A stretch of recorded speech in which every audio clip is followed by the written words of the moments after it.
At dusk on March 15th, 1943, low overcast, the rumble of heavy bombers came from upstairs. I ordered cartridges in our PACs and triggers cocked, maybe enemy planes. Half the gun crew ordered to stand by their guns, but the rumble died away. Some of our bombers, I thought, on their way to unload in Italy or Crete. 10 minutes later, 3 gigantic black bats swooped down out of the low clouds to mast height on the other side of the convoy. Big as our ships appeared to be, noiseless like hawks diving on chickens, they had shut off their motors at a great height and dived in a surprise attack. The escort near us opened with a swarm of bright red tracers. We were the second or third ship to join in. One of the planes was too low to fire at without hitting a ship in line with it. The bomber crashed with a big splash from fire on a Greek destroyer on the other side. The other bombers zoomed up to a cloud cover, exposing their bellies to swarms of bullets. The ships could not miss, but I can't say I saw one of them crash. It was over in seconds. In those few seconds, we had 9 guns going.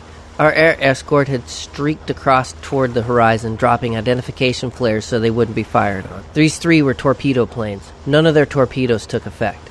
By the time we got our 9 guns going, all the other ships had joined in. The sky was filled with tracers going every direction into the clouds. Bombs were dropping from other planes. The ship shook from bomb explosions nearby, but no ship was hit. Our escorts were spreading smoke screens as they fired. We had made one emergency turn in unison on orders from the Commodore. After 2 minutes, we all halted our fire to listen. All was quiet upstairs. Breaks were appearing in the clouds. Now we made another emergency turn on signal from the Commodore. 10 minutes passed. The heavy rumble came again from another direction, hidden by clouds. A higher level attack. We all opened up with everything on the menu. Bombs fell again, none dangerously close. It was dark now. The half moon gave little light. After shooting the clouds full of holes again, we all stopped to listen. No sound from the attic. About half an hour passed. The sky was littered with scattered low cumulus snow. The moon between them was bright. We strained our ears. Our AWD buzzed intermittently, indicating planes were nearby. I told half our crew to watch for the stars for shadows across them, the other half to watch for U-boats. Presently a faint rumble came from the other side of the convoy. A wide low cloud was drifting across us. From beyond that cloud, a couple express trains suddenly roared towards us. I could hear them above the crash of all the guns that barked, snarled, and spit red death through the cloud. A stick of bombs dropped eastern of the Commodore in the next column. The concussions from others bumped our bottom. Then the enemy was gone for the official tally from our escort. 3 Dorniers, 1 Ju-88, and a probable unidentified, out of at least a dozen that attacked. Not bad, if true. I can say only one positively, but the escorts can scout around to note the wreckage. Souvenirs for our crew were pieces of shrapnel off our decks. We arrived here next morning, the 16th.